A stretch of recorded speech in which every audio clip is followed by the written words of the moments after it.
जी अस्सलाम वालेकुम स्टूडेंट्स। तमाम स्टूडेंट्स को मैं अपने यूट्यूब चैनल पर वेलकम करता हूं। मैं नदीम ख़ान, सब inspector Punjab police Faisalabad region में, मेरिट नंबर 3।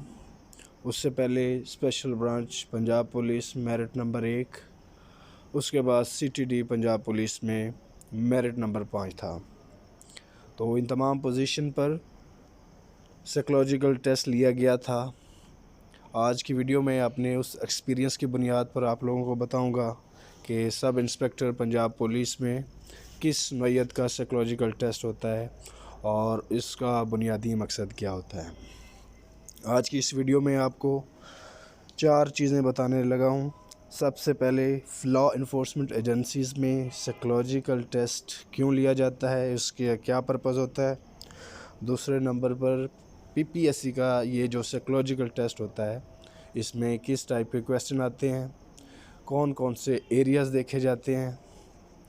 और तीसरे नंबर पे आप लोगों को मैं बताऊंगा कि इन टेस्ट से पहले आप लोगों ने किन किन एरियाज़ पर काम करना है।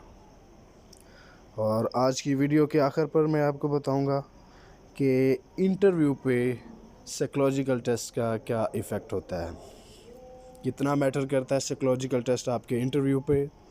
तो ये 4 चीज़ें आज की वीडियो में आपको बताऊंगा। जी, तो पहला point, psychological test law enforcement agencies में क्यों लिया जाता है। जैसा कि आप लोगों को मालूम है, आर्मी, नेवी, एयरफोर्स, किसी भी फोर्स में आप लोग जाओ तो सबसे पहले रिटर्न के बाद आप लोगों का साइकोलॉजिकल टेस्ट लिया जाता है। इवन कि ISSB में जब आप लोग जाते हैं, जो लोग गए हुए हैं उनको आइडिया होगा कि वहाँ पे भी ये साइकोलॉजिकल टेस्ट लिया जाता है।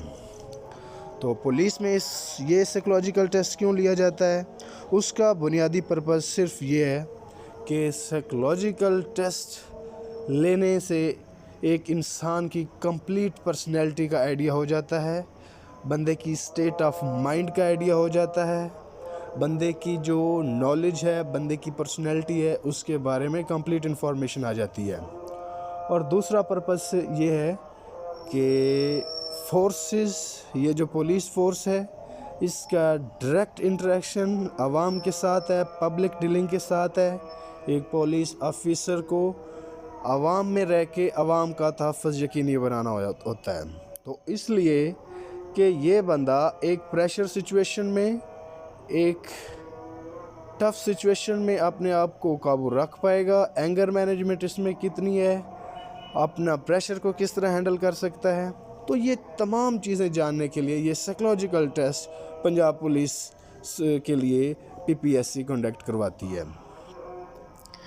तो इसका बुनियादी पर्पज़ सिर्फ़ और सिर्फ यही है कि बंदे की मेंटल कैपेबिलिटी क्या है, मेंटल लेवल क्या है, मेंटल उसकी अपनी अंडरस्टैंडिंग कितनी है, पर्सनैलिटी क्या है, उसके इंटरेस्ट क्या हैं, उसकी हॉबीज़ क्या हैं, उसकी वैल्यूज़ क्या हैं। तो बेसिकली इस पर्पज़ के लिए साइकोलॉजिकल टेस्ट लिया जाता है। तो जो दूसरा पॉइंट आज की वीडियो का ये है कि साइकोलॉजिकल टेस्ट में किस टाइप के क्वेश्चन आएंगे सब इंस्पेक्टर पंजाब पुलिस में। उसमें आप लोगों को 3 फॉर्म दिए जाएंगे। आप लोगों को PPSC टेस्ट लेगी, रीजन वाइज होगा। जिस तरह आप लोगों की सीट्स हैं, जो बच्चे क्वालिफाई कर जाएंगे उनका रीजन वाइज एक रिटन टेस्ट होगा। उसमें आप लोगों को 3 फॉर्म दिए जाएंगे। पहले फॉर्म आपका बायोडाटा का फॉर्म होगा। उस बायोडाटा फॉर्म में आप लोगों ने अपनी इन्फॉर्मेशन, अपनी फैमिली की इन्फॉर्मेशन लिखनी होगी। अपनी इन्फॉर्मेशन लिखनी होगी, आपने कहाँ से, आपका नाम, आपका CNIC number, date of birth, आपने आपकी एजुकेशन, आपका प्रोफेशनल एक्सपीरियंस और आपने कहाँ कहाँ से अपनी एजुकेशन कंप्लीट की है। उसके बाद आपकी फैमिली इन्फॉर्मेशन आएगी। फैमिली इन्फॉर्मेशन में आपके पेरेंट्स क्या करते हैं, उनके नेम, उनकी एजेस, आपके बहन भाइयों की एजेस, उनके नेम और वो क्या करते हैं, ये तमाम चीज़ें आपकी फैमिली फॉर्म में आपकी आ जाएंगी। तो ये बायोडाटा फॉर्म आपसे ले लिया जाएगा आपका फिल करने के बाद। उसके बाद आप लोगों को एक दूसरा फॉर्म दिया जाएगा। उस फॉर्म में आपसे 4-5 मुख्तलिफ़ किस्म के क्वेश्चन पूछे जाएंगे। फॉर एग्ज़ाम्पल, आपके इंटरेस्ट क्या है, आपके मेरिट्स और डीमेरिट्स क्या हैं, और आपकी हॉबीज़ क्या हैं। और चौथे नंबर पे ये क्वेश्चन हो सकता है कि आप क्या बनना चाहते हो और क्यों बनना चाहते हो। और एक ये क्वेश्चन भी होगा कि अपनी लाइफ का कोई अनफॉरगेटेनेबल वाक़या लिखें। तो ये 5-6 क्वेश्चन आपको रिटन एक पैराग्राफ की शेप में लिखने होंगे साइकोलॉजिकल टेस्ट में। तो आपको मशवरा ये है कि जब ये आप फिल करते हुए अपने आप को भी पॉजिटिव बंदा शो करना है और अपने आप को एक कंप्लीट काम एंड कंपोज बंदा शो रखते हुए आपको इन क्वेश्चन के आंसर्स करने हैं। आपको किसी जवाब देते वक्त आपने आपको हाइपर, गुस्से वाला, झगड़ालू और किसी भी सूरत में अपने आप को पुरतशद्दुद अपने आप को शो नहीं करना। इसके बाद आज की तीसरा पॉइंट में आप लोगों के साथ जो इम्पोर्टेंट है, इस वीडियो का बुनियादी मकसद है, वो आप लोगों के साथ डिस्कस करूंगा कि बेसिकली कौन से एरियाज़ हैं जिनके ऊपर आप लोगों ने साइकोलॉजिकल टेस्ट से पहले वर्क करना है।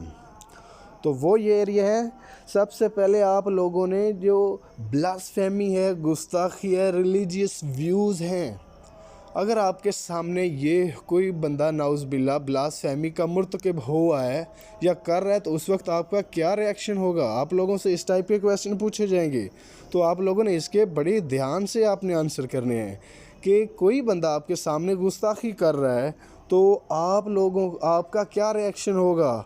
इस टाइप के क्वेश्चन हो गए। आपने सबसे पहले इस रिलीजियस डिस्कोर्स, इस रिलीजियस व्यूज़ के ऊपर काम करना है कि आपके रिलीजियस व्यूज़ किस टाइप के हैं और कितने पुख्तगा हैं, और आप दूसरों के व्यूज़ की एहतराम करने वाले हैं या नहीं हैं। एक पॉइंट ये हो गया। दूसरी बात पे जो आप लोगों ने काम करना है कि एंगर मैनेजमेंट। आपने अपने आप को गुस्सा आता है तो उसको किस तरह काबू करना है, अपने आप को काम और कंपोज किस तरह शो करना है, इस एरिया पे काम करना है। आपको कब गुस्सा आता है, कैसे आता है और फिर उसको आप हैंडल कैसे करते हो, ये चीज़ भी आप लोगों ने नोट करनी है। आप लोग कैसे अपना गुस्से को कम करते हो, आप कौन सी मैनेजमेंट टेक्निक यूज़ करते हो और आपको किन बातों पे गुस्सा आता है। उसके बाद ये एक ये जो सब इंस्पेक्टर पुलिस ऑफिसर्स की जॉब है, ये प्रेशर हैंडलिंग जॉब है। बहुत ज़्यादा ऑन फील्ड जब बंदा ड्यूटी पे होता है तो प्रेशर सिचुएशन होती है, तो उस वक्त आप कैसे प्रेशर हैंडल करोगे। तो ये चीज़ एक एरिया है कि प्रेशर हैंडलिंग एक बंदे में कितनी है, किस तरह अपने आप को प्रेशर सिचुएशन में कूल एंड काम करता है। और चौथे नंबर पे आपके अंदर लीडरशिप क्वालिटीज़ कितनी है। लीडरशिप क्वालिटीज़ लीडरशिप की तरह, क्योंकि एक एसएचओ के तौर पर आप लोगों को सब इंस्पेक्टर के बाद आप लोगों की किसी के थाने में आपको चार्ज दे दिया जाएगा, तो उस वक्त आपने एक पूरी टीम को लेकर लीड करना है और पूरे इलाके में आपने अमन व अमान कायम रखना है। तो आप में लीडरशिप स्किल कितनी है, आप उनको किस तरह इम्प्रोवाइज़ करेंगे, ये चीज़ें आप लोगों ने देखनी है। इन एरियाज़ पे काम करना कि आप एज ए लीडर किस तरह अपने आप को वहाँ पे शो करेंगे। और लास्ट पे कि साइकोलॉजिकल टेस्ट ये जो होगा रिटर्न में, ये असेसमेंट कैसे होता है और इसका इंटरव्यू पर कितना इफ़ेक्ट होता है। जब साइकोलॉजिकल टेस्ट आप लोगों का हो रहा होगा तो आप लोगों के ऊपर, आप लोगों के सामने साइकियाट्रिस्ट भी होंगे जो वहाँ पे आप लोगों को एवेल्यूएट करके आप लोगों की रिपोर्ट पीपीएससी भेज देंगे, और वो 1-2 दिन में उसी टाइम उनके पास होंगे। रिपोर्ट एवेल्यूएट करने के बाद वो आप लोगों को ग्रेडिंग देंगे। इसमें मार्क्स नहीं होते, पास फेल नहीं हुआ करते, इसमें जस्ट ग्रेडिंग होती है। उसमें आप लोग को ये जो ग्रेडिंग है इंटरव्यू के वक्त इंटरव्यू पैनल के सामने होती है। तो इस चीज़ का कितना इफ़ेक्ट होता है, एक बंदे का अच्छा ग्रेड है और एक बंदे का थोड़ा सा लो ग्रेड है, तो ये इंटरव्यू में बहुत ज़्यादा इफ़ेक्ट करती है। क्योंकि सब इंस्पेक्टर का जो इंटरव्यू होता है वो बड़ा ज़बरदस्त किस्म का होता है, तो इस चीज़ को आप लोगों ने लाइट नहीं लेना। सब इंस्पेक्टर के इंटरव्यू की ख़ुसूसी तैयारी करनी है। उससे पहले आप लोगों को साइकोलॉजिकल टेस्ट के मरहले से गुजरना है। आप लोगों ने ज़्यादा टेंशन या पैनिक नहीं होना। आपने जस्ट अपनी ज़ात को पढ़ना है, अपनी वैल्यूज़ को देखना है, अपनी हॉबीज़ को देखना है, अपने इंटरेस्ट को देखना है और क्यों आप में ये चीज़ें हैं, आप लोगों ने सिर्फ ये देखना है। इसके अलावा आप लोगों को पैनिक होने की ज़रूरत नहीं है, क्योंकि ये आपकी पर्सनैलिटी का टेस्ट है। आप लोग अपने आप को बेहतर जानते हो, तो जस्ट अपनी ज़ात को रीड करना है आप लोगों ने। तो इंटरव्यू के वक्त ये आप लोगों के सामने असेसमेंट होगी, तो इंटरव्यू पर एक अच्छा इम्पैक्ट पड़ेगा जब आपके असेसमेंट में ग्रेड आपका अच्छा होगा। तो मैं उम्मीद करता हूँ आज की ये वीडियो आप लोगों को पसंद आई होगी। नेक्स्ट वीडियो में इंशाल्लाह अपना इंटरव्यू एक्सपीरियंस आप लोगों के साथ शेयर करूँगा। कि किस तरह मेरा इंटरव्यू हुआ था, कौन कौन से मेरे से क्वेश्चन पूछे गए और मैंने उनका क्या क्या जवाब दिया। तो जो लोग नए हैं मेरे चैनल पे वो चैनल को सब्सक्राइब कर लें ताकि नेक्स्ट जो भी मेरी वीडियो आए आप लोगों को वो आसानी से मिल सके। अल्लाह हाफ़िज़।